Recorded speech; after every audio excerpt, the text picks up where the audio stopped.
Hello everyone, step up MPSC या YouTube चॅनलवर सर्वांचं स्वागत. मी दिलीप खाटेकर. आज आपण जो काही कंबाईनचा पेपर झालेला आहे गट ब आणि गट क साठीचा, तर त्या पेपरमध्ये काय बरोबर आले, किती बरोबर आले किंवा कसे सरप्राइजेस होते आणि याच्यानंतर आता पुढे मेन्सला सुरुवात करताना आपल्याला काय फोकस ठेवायचा आहे या काही मुद्द्यांवर चर्चा करणार आहोत. ठीक आहे.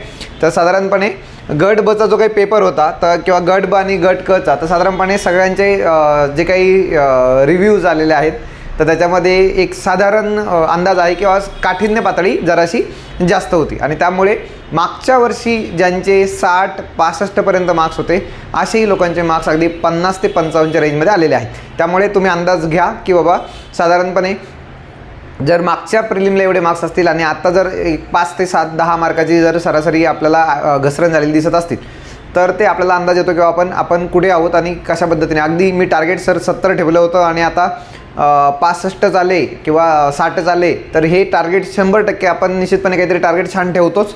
पण तिथपर्यंत जरी नाही पोचलो तर आपल्याला रिलेटिव्हिटी महत्त्वाची आहे की बाकीच्यांचे कसे आहेत आणि मग माझे कुठे आहेत, राईट ना. या अँगलने आपल्याला थोडासा विचार करावा लागेल, राईट. त्यामुळे आता पूर्वपरीक्षा झालेली आहे आणि आज साधारणपणे 3-4 दिवस आहे परीक्षेनंतरचा. तर आता काय करायचं ते याच्यावर आपण थोडक्यात लक्ष देऊयात, राईट. तर सर्वात पहिला मुद्दा की बाबा आता चर्चा थांबली पाहिजे, राईट ना. चर्चा थांबली पाहिजे. कशाची चर्चा थांबली पाहिजे? आयोगाने 20च क्वेश्चन का टाकले मॅथ्स रिझनिंगचे, राईट ना. किंवा मराठी तुमचे इतिहास भूगोलाचे 5 हक्काचे मार्क्स कमी झाले आमचे, राईट. किंवा पॉलिटीचे 5 क्वेश्चन आणखी वाढवायची काय गरज होती. या सगळ्या गोष्टी आता थांबल्या पाहिजे, राईट. आणि ज्या लोकांनी आपली गट ब आणि गट क ची टेस्ट सिरीज फॉलो केली होती त्याच्यामध्ये वारंवार ओरडून सांगितलं होतं की 20 क्वेश्चनची तयारी ठेवा, सरप्राईज असणं अपेक्षित आहे आणि ते सरप्राईज झालं. तर अनेक लोकांचे मेसेज पण आले की सर पेपर अगोदरच बघितला त्यामुळे अंदाज आला आणि त्या अनुषंगाने आम्ही व्यवस्थित तयारी केली आणि मॅथ्स रिझनिंगचे क्वेश्चन पूर्णपणे सॉल्व करता आले. त्यामुळे स्कोर आता हा मुद्दा आहे की बाबा स्कोर कोणाचे किती आहे सर. तर त्यामुळे टेक्निकल बॅकग्राऊंड असणाऱ्या लोकांनी मॅथ्स रिझनिंगला खूप चांगल्या पद्धतीने हँडल केलं आहे किंवा त्यांचा जो काही मॅथ्स रिझनिंग स्ट्रॉंग आहे त्या लोकांनी खूप चांगल्या पद्धतीने हँडल केलं आहे आणि त्यामुळे त्यांचे मार्क्स निश्चितपणे 50च्या पुढे पुश भेटायला चांगली संधी मिळाली. बट ज्यांनी मॅथ्स रिझनिंगलाच ऑप्शन ठेवला होता की बाबा नाही करायचं आपल्याला, तर त्या केसमध्ये तुमचे मार्क्स चान्सेस फार कमी असणार आहे. कारण की यामध्ये जो बेसिक सायन्सचा मुद्दा होता तो निश्चितपणे थोडासा डिफिकल्ट होता किंवा तो आवाक्याच्या बाहेरचा होता. आता बरेच लोकांचं मुद्दा म्हणणं आलं किंवा लॉजिक आणि ॲप्रोच आणि चौकट याच्या पलीकडे क्वेश्चन चालला आहे का.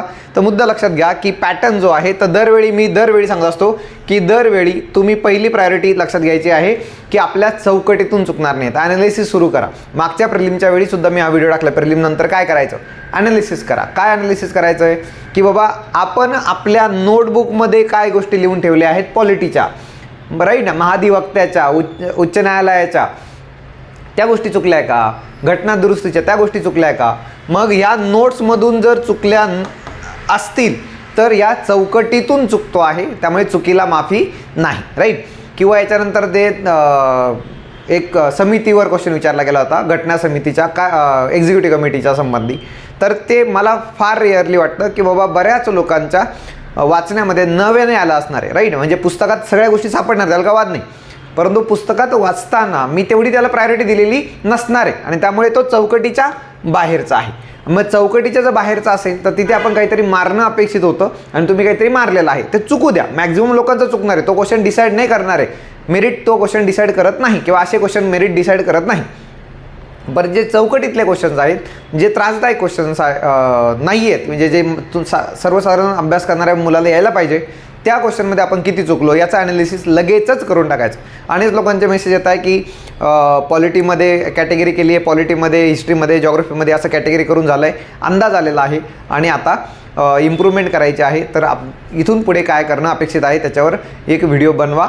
इंडिव्हिज्युअल लेवलला पण लोक भेटत आहेत, त्यांनाही सांगतोय. मला वाटलं की बाबा आज एक छान वेळ आहे की बाबा आता साधारणपणे 2-3 दिवस झाल्यानंतर आता डोकं शांत झालेलं आहे, मार्क्स काढून झालेले आहेत, डिस्कशन करून झालेलं आहे आणि त्यामुळे पहिला मुद्दा आहे की आता चर्चा थांबवायला पाहिजे. याच्यामुळे अपेक्षित काय आहे, चर्चा थांबवली. आता काय होणार आहे की पुढचं नियोजन सुरू होणार आहे. नाहीतर मग चहा घ्यायला 2 तास आरामात जात आहे संध्याकाळचे आणि लगेचच मग 4 वाजता बाहेर पडले, 6 वाजता अभ्यासिकेत आलो आहे, अर्धा तास इकडे तिकडं टाईमपास केला, वाचलं किंवा काय डिस्कस केलं आणखीन, आणि मग लगेच 6:30 वाजता किंवा 6:45 वाजता मेस चालू होण्याचे वेध लागतात. 7:30ला मेस चालू होते, राईट. आणि मग जेवायचं आणि मग परत चर्चा आणि मग परत झोप, या गोष्टीमध्ये मागचे 2-4 दिवस आपण खर्च केलेले आहेत, राईट. आता इथून पुढे हे करू नका, कारण की सगळ्यात मोठा राक्षस पुढे उभा आहे. कोणता राक्षस आहे व्हिडिओच्या पुढे कळणार आहे आपल्याला, ठीक आहे. मार्क्स आता बऱ्याच लोकांचे मार्क्स काढायचे की नाही, तर मी जनरली म्हणतोय किंवा नाही काढायचे काही प्रॉब्लेम नाही, परंतु मेन्सला जे लोक नवीन आहेत, नवखे आहेत, त्यांचा तर काही संबंधच नाही आहे. म्हणजे फार रेअरली चान्स आहे की पहिला अटेम्प्ट असणाऱ्या लोकांचे मार्क्स चांगले येतील, फार कमी. का? कारण पॅटर्न किंवा जो पेपरचा पॅटर्न आहे तो थोडासा वेगळा आहे, राईट. त्यामुळे मला असं वाटतं की जर असे नवखे आहोत ना आपण, तर नवखे आहोत तर सिलेबस मेन्सचा तुम्हाला सुद्धा नवीनच आहे. त्यामुळे असं नाही की सर 2 अटेम्प्ट झाले, 3 अटेम्प्ट झाले, 4 अटेम्प्ट झाले, मग आता प्रिपरेशन करताना काय काळजी घ्यायची. तर नवीन लोकांनी तर अजिबातच काही विचार नाही करायचा, त्यांनी नाही काढले तरी चालेल, राईट. त्यामुळे मार्क्स काढायचं की नाही काढायचं जनरली मी हे तुमच्यावर ठेवतो किंवा काढायचे की नाही. परंतु ज्यांना कन्क्लूड करायचं आहे, मला मार्क्स काढल्याने खूप फरक पडणार नाही आहे, मी बिंदास सांगतो की काढा आणि चुका लक्षात घ्या. नाहीतर मग काय होतं, या कंबाईनला झालेल्या चुकाच राज्यसेवेमध्ये परत होणार असतील, राईट ना. जे कोणी राज्यसेवा देणार असेल तर ते अपेक्षित नाही आहे, त्यांनी मात्र कंपल्सरी काढून टाकायचे, राईट ना. राज्यसेवा फोकस आहे सर, आणि कंबाईन दिली होती, जाता चालता काढून टाका मार्क्स, काय होतं. त्याच्यामुळे काय होतं, चुका काय होत आहे ते लक्षात येतील, आपण काय एक्झाम हॉलमध्ये विचार करतोय ते लक्षात येईल, आणि त्याच्यावर आणखीन काम करायला सुरुवात होईल. कळालं? सो पहिला मुद्दा, राईट. सो त्यानंतर मार्क्स काढायचे की नाही हे कळालं, क्लिअर. आता त्यानंतरचा मेन्सला सुरुवात कंपल्सरी करायची, बिंदास. प्रिलिमला पास होईल की नाही असं जर काही लोकांना प्रश्नचिन्ह असेल तर मी म्हणेल की प्रिलिमला तुम्ही पास होणार आहात, या अनुषंगाने विचार करून मेन्सला अभ्यास चालू करा. जोपर्यंत तुम्ही स्वतःला म्हणणार नाही की आपला प्रिलिमला होणार आहे, तोपर्यंत तुम्ही प्रिलिमचा मनापासून अभ्यास करणार नाही, आणि तोपर्यंत रिझल्ट येईपर्यंत ग्रुप सीचं मेरिट किती लागेल याचा अंदाजसुद्धा नाही. फक्त ग्रुप सीचा अभ्यास करणाऱ्या लोकांना कळकळीची विनंती आहे की मेन्सला सुरुवात करून द्या, कारण की तुमची मेन्स इतकी सोपी अजिबात नाही. तो राक्षस जो आहे ना, राक्षस, तो पुढे येणार आहे, इतकं इझी नाही आहे, राईट. त्यामुळे तुम्हाला डिटेल स्टडी करावं लागेल. बघा प्रिलिम झाली आहे, मेन्स, आता मेन्सला आणखीन जास्त डिटेल स्टडी पाहिजे अपेक्षित आहे, राईट. मग प्रिलिमचाच अभ्यास, क्वेश्चन पेपर असा आहे तर मेन्सचा कसा असेल असा निष्कर्ष लगेच नाही काढायचा किंवा असा काही विचार नाही करायचा. पण प्रिलिमचा जर पेपर असा आहे तर मला जर सगळं केल्यानंतर जर अशी काही डिफिकल्टी लेवल जाणवली असेल तर मला मेन्सचा अभ्यास खूप चांगल्या पद्धतीने करायचा आहे. अभ्यासचं, आभास नाही.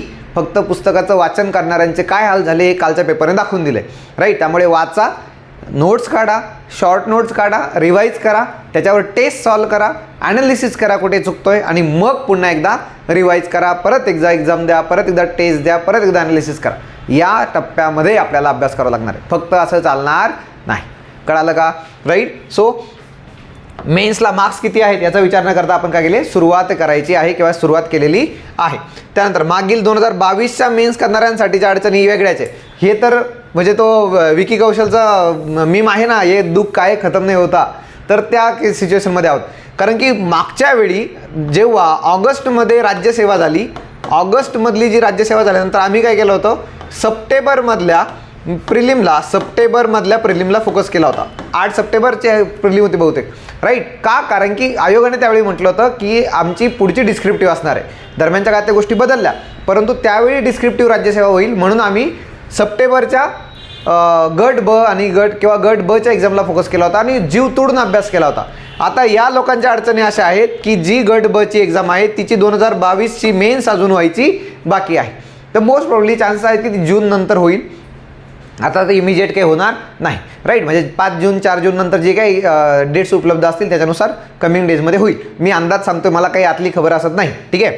परंतु यांचं असं अडचण असणार आहे की PSIचा क्राऊड मोठा आहे, कारण की त्याच्यात जागा जास्त आहे, आणि तो PSIचा क्राऊड जो आहे तर तो जुन्या सिलेबसनुसार मेन्स देणार आहे, आणि तोच क्राऊड, त्यांच्यापैकी काही लोकांचे मार्क्स चांगले इकडे आलेले आहेत, आणि ते पुन्हा एकदा विचारत आहे की मग आता फोकस काय करायचा, 2022ची मेन्स फोकस करायची की 2022ची मेन्स की 2023ची मेन्स. तर मी जनरली आता ज्यांनी ऑलरेडी छान प्रिपरेशन केलेलं आहे बघा, 2022च्या मेन्सचा अभ्यास करणाऱ्यांनी कायम बाय डिफॉल्ट प्रिपरेशन केलेलं आहे, त्याला काही वाद नाही. त्यामुळे त्यांचं जे काही प्रिपरेशन आहे त्याला विश्वास ठेवून तुम्हाला याला फोकस करणं मी प्रायोरिटी देईल. का प्रायोरिटी देईल? कारण की हातातलं जिथे चांगले मार्क्स आलेले आहेत ते सोडून याच्या मागे धावण्याला मला काही अर्थ वाटत नाही, कारण की फोकस PSI आहे, तिकडे जागा जास्त आहे या केसमध्ये, राईट. मग बाकीचे म्हणतील मग आमचा फोकस STI ASO आहे तर आम्ही काय करायचं? तर बघा त्याच्यामध्ये कॉमन गोष्टी आहेत. ASO आणि STI जो काही तुमचा पॉलिटीचा आणि इकॉनॉमिक्सचा भाग आहे तर त्याहीपेक्षा जास्त सिलेबस 2023च्या मेन्सला असणार आहे, गट ब आणि गट क च्या. आणि त्यामुळे तुम्हाला तिथे काही विशेष काही करायची गरज पडणार नाही आहे, वेगळं काही करायची गरज पडणार नाही. जे आहे तेच व्यवस्थित करताय. फक्त ॲडिशनल पार्ट जो आहे तर तो म्हणजे ASOला इकॉनॉमिक्स ॲडिशनल आहे आणि तुमच्या STI वाल्यांना पॉलिटी ॲडिशनल आहे. या अँगलने विचार करूयात, राईट. बाकी मराठी इंग्लिशचा पेपर किंवा जो सिलेबस आहे आपण तो पुढे डिटेलमध्ये बघतच आहोत. परंतु मुद्दा लक्षात घ्या, रिझल्ट येईपर्यंत किंवा 2022च्या लोकांनी 23चा एक्झामचा लगेचच विचार न करता 22वर खूप जास्त फोकस करा आणि तुम्हाला जोरदार प्रयत्न करावा लागणार आहे. जून जुलैमध्ये जर एक्झाम कंडक्ट झाली तर आपल्याला ती एक्झाम देऊन लगेचच 2 महिन्याने पुढची मेन्स द्यायला भेटणार आहे. तर विचार करा, आपल्याला या संधी 2 असणार आहेत, त्या 2 संधीला 100% न्याय द्यायचा आला तर तुम्हाला सिलेक्शन होण्यापासून कोणी थांबवू शकणार नाही. कळालं, राईट. त्यामुळे 22च्या आणि 23च्या लोकांनी एवढी काळजी घेणं कंपल्सरी अपेक्षित आहे, त्यामुळे ते कृपया करा, राईट. त्यामुळे यांच्या अडचणी आहेत आणि मला फार त्यांच्याकडे जे काही लोक प्रिपरेशन करताय यामध्ये अडकले आहेत तर निश्चितपणे खूप अवघड गोष्ट आहे त्यांच्यासाठी त्यांच्या जागेवर उभं राहून ह्या गोष्टी फील करणं. परंतु आता जी परिस्थिती आहे त्या परिस्थितीला आपल्याला सामोरं जावं लागणार आहे, त्या अनुषंगाने आपल्याला स्ट्रॅटेजी बदलावी लागणार आहे. कळालं का? त्यामुळे कंपल्सरी करा, ठीक आहे. सो सुरू करून द्या. त्यानंतर अगोदर राज्यसेवा फोकस केला होता, राज्यसेवा कधीच फोकस केला नव्हता, तर आता राज्यसेवा दिली तर चालेल का? तर असा एक क्राऊड आहे की गट ब ला फोकस केला होता आत्तापर्यंत, राज्यसेवेला कधीच फोकस नाही केलेला, राईट. परंतु मग आता हे विचारता की जर गट ब चे मार्क्स कमी आले तर आता राज्यसेवेला फोकस केलं चालेल का? तर याच्यामध्ये कोणतं क्रायटेरिया मी सांगतो. ज्यांचं प्लेन ग्रॅज्युएशन आहे तर त्या प्लेन ग्रॅज्युएशनवाल्यांनी आत्तापर्यंत राज्यसेवा फोकसच नाही केलेला, तर मग मला असं वाटतं की राज्यसेवा आता नाही फोकस करायला पाहिजे. परंतु ज्यांचं ग्रॅज्युएशन टेक्निकल बॅकग्राऊंड आहे, इंजिनिअरिंग आहे, डॉक्टर आहे किंवा BSc आहे किंवा आणखीन जे व्यावसायिक कोर्सेस आहेत त्याच्यामध्ये कोणी असेल किंवा BSc आहे, तर या जे टेक्निकल किंवा आपण त्याला म्हणूयात की जे व्यावसायिक कोर्सेस आहेत त्या BCA वगैरे, तर या लोकांनी कंपल्सरी असं होऊ शकतं की बाबा आपण हा नाही केला तर आता राज्यसेवेला फोकस करायचा आहे. का करायचा? बघा, मार्क्स कमी आले की नाही म्हणून फोकस करतोय ना आपण. बघा, मला मार्क्स कमी आलेले आहेत गट ब च्या पेपरमध्ये कालच्या, म्हणून आता दुसरा फोकस करायचा आहे, तर मग करू की नको? तर अशा केसमध्ये ह्या लोकांनी करायचं. परंतु तिथे लिमिटेशन्स आपण काय ठेवतोय की राज्यसेवा पूर्वचा पेपर कसा जरी गेला, राज्यसेवा पूर्वचा पेपर जो आपला आत्ता पुढच्या महिन्यात लगेचच आहे 30 दिवसावर, तर तो कसा जरी गेला तरी पण मला त्याच्या राज्यसेवेचा मेन्स अभ्यास करायचा. लक्षात घ्या मी काय म्हणतोय. बघा, राज्यसेवा पूर्व देणार आहे आपण 2023ची, याचा मेन्सचा पेपर असणार आहे ऑक्टोबरमध्ये आणि गट ब तुमचे मार्क्सच कमी आले त्यामुळे आपण गट बचा मेन्सला असणार नाही आहे. म्हणजे ऑक्टोबरमध्ये जर मी टार्गेट ठेवलं आणि याचा राज्यसेवा मेन्सचा अभ्यास केला तर याला राज्यसेवा मेन्सचा अभ्यास करणारा व्यक्ती पुढच्या वर्षी राज्यसेवा पूर्व आणि गट ब आणि गट क पूर्व जोमाने प्रिपरेशन करून देणार आहे.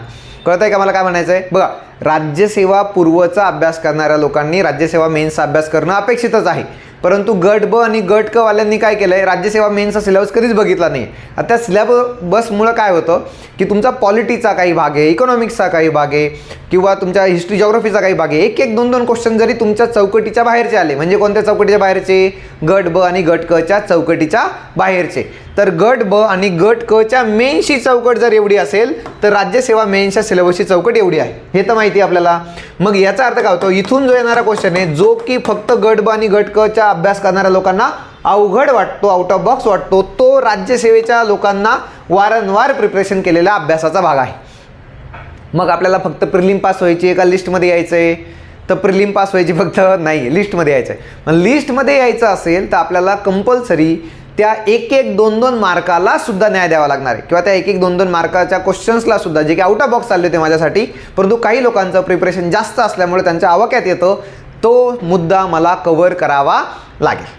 कळालं का? त्यामुळे कृपया अभ्यास करताना ही गोष्ट, कृपया ही काळजी आपल्याला घ्यावी लागेल. नाहीतर राज्यसेवेचा मेन्सचा सिलेबस इतका मोठा आहे तर कशाला करायचा? तर शॉर्टकट बघू नका. तुम्ही जोपर्यंत मेन्सचा अभ्यास करणार नाही तोपर्यंत तुमची प्रिलिम पास होण्याचे चान्सेस कमी असतात. याला हे कृपया लक्षात घ्या. अदरवाईज मग फक्त प्रिलिमचा अभ्यास चालू राहील. आता काय होईल, लोक प्रिलिमचा अभ्यास करतील, परत एकदा राज्यसेवेचा प्रिलिम झाली त्यानंतर पुढची कोणती एखादी प्रिलिम असेल ती करतील. म्हणजे आता जे छोट्या छोट्या प्रिलिम होतं ना, मध्ये गट क ची वेगळी होती, RFOची वेगळी होती, आता तो मुद्दा राहिलाच नाही आहे. परंतु तुम्हाला व्यवस्थित प्लॅन करावं लागेल. 1 वर्षाचं व्यवस्थित नियोजन करावं लागणार आहे. कारण की बघा, तुम्ही जर विचार केला तर गट ब आणि गट क वाल्यांनी काळजीपूर्वक बघा, पेज ॲड करतो मी इथे. हां, गट ब आणि गट क वाल्यांनी इथे जर काळजी घेतली तर मला पर्टिक्युलरली, जस्ट अ मिनिट,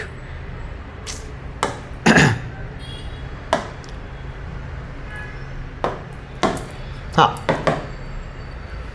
गट ब आणि गट क जे लोक आहेत यात प्रिपरेशन करणारे, गट ब आणि क, तर हे जे लोक आहेत यांनी जर आत्ता प्रिलिम दिलेली आहे आणि यांनी जर मेन्स दिली सप्टेंबरमध्ये, राईट ना, मेन्स दिली आहे सप्टेंबरमध्ये, तर हे लोक सप्टेंबर नंतर मेन्स झाल्यानंतर परत एकदा प्रिलिमचा अभ्यास चालू करतात. राईट, प्रिलिम कधी असणार आहे? मोस्ट प्रॉब्ली पुन्हा एकदा एप्रिलमध्ये पकडून चालू आपण, राईट ना. एप्रिलच्या अगोदर तर होणार नाही किंवा जास्तीत जास्त मार्चमध्ये, याच्यात अगोदर होणार नाही. मग आपण सप्टेंबरपासून तर मार्चपर्यंत फक्त काय करणार आहोत? प्रिलिमचा अभ्यास.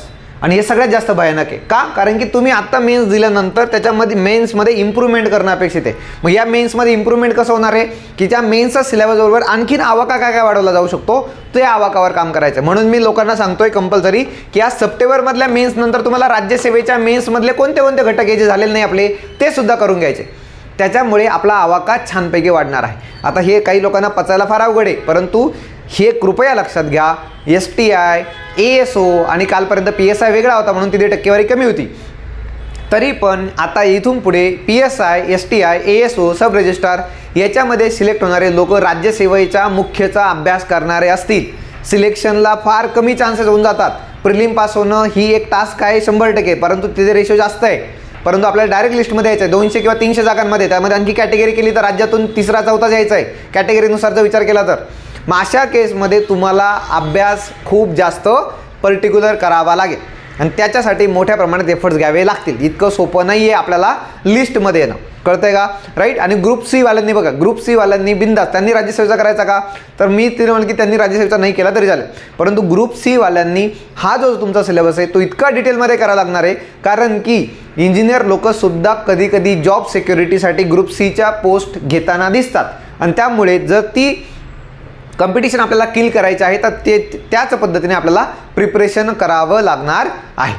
ठीक आहे. त्यामुळे हा ॲप्रोच कृपया लक्षात घ्या. इथून पुढे प्रिलिम अवघड गेली म्हणून शांत राहून चालणार नाही. थांबला तो संपला, राईट ना. तुम्हाला पण माहिती आहे कॉम्पिटिशन कशी आहे. त्यामुळे प्रिपरेशन करताना ज्या काही काळजी आपल्याला इथून पुढच्या 1 इयरचं प्लॅन करायचं आहे तर ते निश्चितपणे चांगलं करा. आणि इथून पुढच्या जे काही तुमचा प्रवास असणार आहे त्या प्रवासामध्ये तुम्हाला खूप मोठ्या प्रमाणात कष्ट करावं लागणार आहे. सिलेबस व्यवस्थित बघायचा आहे आणि तो महत्त्वाचा मुद्दा जो मला तुम्हाला सांगायचा आहे की आपण कुठे आहोत, राईट ना. कारण की आपण मेन्सचा अभ्यास करतोय ना, तर अभ्यासक्रमामध्ये काय माहिती आयोगाने काय दिलं तुम्हाला सर्वांना माहिती आहे. मराठी आणि इंग्रजी एक विषय म्हणजे 50-50 मार्क पकडून झाला. काही लोक 50-50 म्हणतील, काही लोक 60-40 म्हणतील. आता जोपर्यंत आयोग क्लिअर करेल तोपर्यंत ते असेल, राईट. तोपर्यंत तो मुद्दा क्लिअर होईल. परंतु मुद्दा आहे की बाबा एक पूर्ण पेपर आपला ग्रामरचा आहे, राईट. ग्रामर मग राज्यसेवा मेन्सला पण आहे का? होय, राईट. राज्यसेवा मेन्सला उलटं गट ब आणि गट क पेक्षा सोपं असतं, राईट ना. म्हणजे तुम्ही याच्यामध्ये डिटेलमध्ये करत आहात. त्यानंतर दुसरा मुद्दा आहे तुमचा GS2चा पेपर. आता या GS2च्या पेपरमध्ये जो सिलेबस आहे तो इतका मोठा सिलेबस आहे तर त्याच्यामध्ये जर बघितलं तर सामान्य अध्ययन किंवा सामान्य बुद्धिमापन, आकलन आणि अंकगणित आणि सांख्यिकी हे म्हणजे हे 2 चॅप्टर टाकलेले आहेत. बघा, राज्यसेवेच्या गट बच्या पूर्वचा सिलेबसमध्ये सुद्धा त्यांनी काय केलं होतं, बुद्धिमापन आणि अंकगणित हे वेगळं केलं होतं. सांख्यिकी मेन्सला ॲड केलेलं आहे आणि त्याचा अंदाज घेऊन मी 20 क्वेश्चन सांगितलं होतं. तर आपल्याला इथे सुद्धा मुद्दा लक्षात घ्यायचा आहे, या दोघांमध्ये आपल्याला कमीत कमी 15 क्वेश्चनपर्यंत स्ट्रॅटेजी आपल्याला करावी लागेल, राईट. याच्यावर डिटेल मी व्हिडिओ पुन्हा एकदा बनवेल. त्यानंतर चालू घडामोडी आपण अभ्यास करतोच, माहितीचा अधिकार, या दोघी मिळून 5 क्वेश्चन अपेक्षित आहे, राईट. त्याच्यानंतर हा जो राज्यव्यवस्थेचा सिलेबस आहे पूर्ण डिटेलमध्ये. आणि अभ्यास करताना, मेन्सचा अभ्यास करताना या लाईनवर क्वेश्चन तयार करा. या लाईनवर क्वेश्चन तयार करा, या लाईनवर क्वेश्चन तयार करा, राईट ना. याच पद्धतीने अभ्यास करा. घेतलं लक्ष्मीकांत सरांचं पुस्तक आणि वाचायला बसलो आणि वारंवार तेच वाचतोय, उपयोग नाही. क्लिअर. प्रत्येक बघा, विधानसभा, विधान परिषद म्हटलेलं आहे, मुख्यमंत्री म्हटलेलं आहे, मंत्रिमंडळ म्हटलेलं आहे. याचा अर्थ इथे केंद्राचे संबंध म्हटलेलं आहे. याचा अर्थ काय झाला, इथे मुख्यमंत्री म्हणजे स्टेटचा मुद्दा आहे, म्हणजे PM आणि त्याचं काउन्सिलवर चान्सेस कमी आहेत, राईट. या अनुषंगाने मला मग विशेष महाराष्ट्राचा इतिहास ॲड झालेला आहे. भूगोल, इतिहास नव्हता अगोदर, नंतर ॲड केला आहे भूगोल, राईट. त्याच्यानंतर पुढचा जो सिलेबस आहे सामान्य विज्ञान आणि तंत्रज्ञान. बघा, तुम्ही फिजिक्स वाचलंय, सगळ्यांना माहिती आहे, केमिस्ट्री वाचलंय, प्राणीशास्त्र वाचलंय आणि बॉटनी वाचलंय. हे वाचल्यानंतर पण तुमचे हाल काय झाले माहिती आहे तुम्हाला, राईट. आता याच्यानंतर सुद्धा अजून ॲड केलेलं आहे, ते 2 मुद्दे त्यांनी ॲड केलेले आहेत. याचा अर्थ आणखीन जास्त डिटेलमध्ये करावं लागेल. हे वाचलेलं आहे, राईट. याला रिव्हिजन करणं अपेक्षित आहे, राईट. त्यानंतर इकॉनॉमिक्स, हा जो इकॉनॉमिक्सचा भाग आहे ना, हा इकॉनॉमिक्सचा भाग साधारणपणे राज्यसेवा मुख्य परीक्षेला किती मार्काला विचारला तो, 75. आणि तुम्हाला किती मार्काला विचारणार आहे माहिती नाही. इतका मोठा हा राक्षसी सिलेबस आहे, त्याला आपल्याला कव्हर करायचा आहे. आणि म्हणून आपल्याला इथे खूप काळजीपूर्वक प्रिपरेशन करावं लागणार आहे, खूप काळजी इथे घ्यावी लागणार आहे, राईट. ठीक आहे. सो आता जो आपल्या ठरल्याप्रमाणे चर्चा थांबवूयात, मेन्सच्या अभ्यासाला सुरुवात करूयात. आणि या मेन्सच्या अभ्यासाला सुरुवात करताना स्टेपअप अकॅडमीद्वारे आमच्याकडे भूगोल किंवा आपल्याकडे जे मराठी, इंग्लिश, इकॉनॉमिक्स, भूगोल, पॉलिटी या सर्व विषयांच्या स्वतंत्र बॅचेस पण असतील आणि इंटिग्रेटेड बॅचसुद्धा असणार आहेत. तुम्ही ज्या लोकांना बॅच जॉईन करायचे आहेत ते लोक बॅच जॉईन करू शकता. ऑनलाईन आणि ऑफलाईन दोन्ही स्वरूपाच्या बॅचेस उपलब्ध असणार आहेत. ठीक आहे. या व्हिडिओमध्ये इतकंच, थांबूयात. थँक्यू.